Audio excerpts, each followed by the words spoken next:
From Illinois Soul, this is Dialogue. I'm Reginald Hardwick, News and Public Affairs Director at Illinois Public Media. Dialogue is an exchange about culture straight from the soul.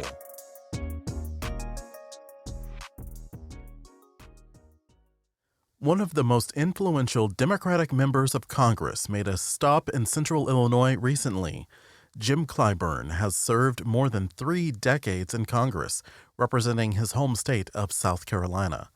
You may be surprised to know he's the 9th Blac congressman from that state. Well, the book is about the first 8 African Americans to serve in Congress from South Carolina. Now, there are 95 years between number 8 and yours truly, number 9.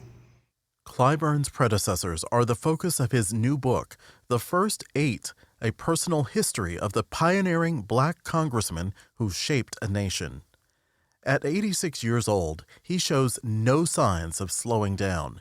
In early July, Clyburn talked about his book at the Abraham Lincoln Presidential Museum in Springfield.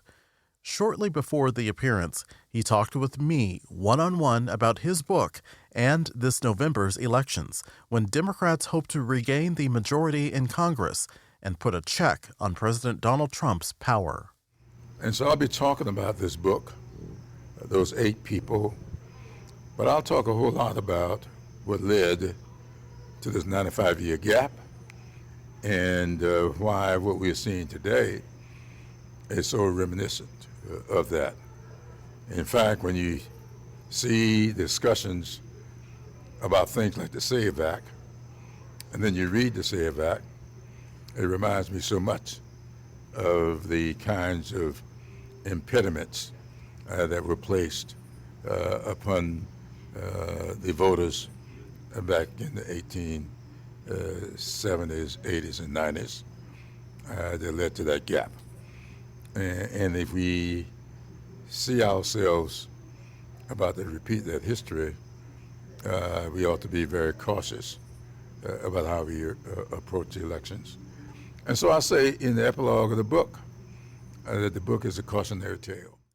According to NBC News, the conventional wisdom around this year's midterm elections has been that Democrats think 2026 has the potential to be a blue wave, and that Republicans quietly believe they may be right. As of mid-July, most polls put President Trump's approval rating at record lows in the 30s or low 40s. I asked Congressman Clyburn if Democrats are taking those numbers and flipping Congress blue for granted. I don't think Democrats are overconfident. I don't know that we're even confident. History has a rhythm to it, and a lot of people say it may not repeat itself, but it rhymes. History repeats itself. We ought to stop saying that, because it does. This country is always moving, sometimes to the left and sometimes to the right. Now the question is, as George Santayana once warned us, are we learning lessons from that history? Or are we going to run the risk of repeating that history? So when you look at Reconstruction, it came to an end, and the country went way to the right. And the 1954 Supreme Court decision moved the country back to the left. And then we see what's going on now, the country moving back to the right. And this sometimes has short spasms. The country went left to elect Obama, went right to elect Trump, went back left with Joe Biden, back right with Trump. The country's always doing that. And we have to be cognizant of the fact that that movement is always there. And how long that country stays left or right depends upon the participation of the voters. Clyburn says if the Democratic Party retakes the House of Representatives and the U.S. Senate, their priorities should range from focusing on the economy to the nation's highest court. Well, the priority is first got to make this country affordable. This country is gone unaffordable in too many ways. I saw some research the other day that said the average first-time home buyer has reached 42. At the age of 42, I think I was retiring my first mortgage. And now we're saying that people are waiting until they're 42 before they can afford to purchase a home. Is health care affordable for everybody? Housing, is it affordable? Education.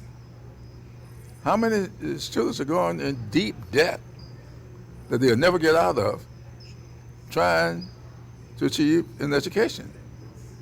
How many people go cold in the winters and too hot in the summers because we don't have affordable energy? So the first thing we've got to do is make this country affordable. After we do that, we can look at these other things and start saying what we can correct here, what we can correct there. I'm all for us doing legislation that will allow us to expand the Supreme Court, because the Supreme Court has gone rogue. There's no other way to look at it. It's gone downright rogue. And you've got Clarence Thomas just the other day saying we need to take a look at birthright citizenship. And he talks about the times have outgrown that. Does he think the same about the Second Amendment? The Supreme Court has gone rogue. Just that simple. In May, the U.S. Supreme Court decided to undermine the Voting Rights Act. Here's a recap from NPR's Hansi Lawang.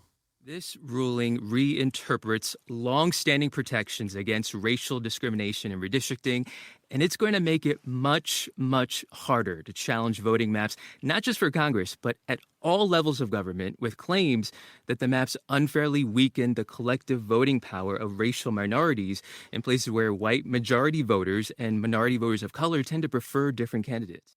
The Supreme Court's decision could reduce the number of Black congresspeople. During his visit to Springfield, I asked Congressman Jim Clyburn his concerns about that. Well, that's affair. If you remember, my district was targeted. This White House has been sitting there targeting these districts all over the country. But when South Carolina stood up and said, we're not going to do it, the next week Georgia followed suit. Up until that point, everybody capitulated. South Carolina said, no, we're not going to do it. The state is still there. And then Georgia says we're not going to do it.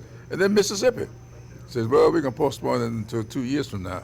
Well, what happens 2 years from now depends on what happens in November of this year. So we know exactly what's waiting down the road. Are you going to sit around knowing what's going to happen, or are you going to do what you can do to intervene? You've been listening to South Carolina Congressman Jim Clyburn during an interview with me on July 7th at the Abraham Lincoln Presidential Museum in Springfield. His book, The First Eight, A Personal History of the Pioneering Black Congressman Who Shaped a Nation, is about the African Americans who served his state in Congress after the Civil War and before the Jim Crow era.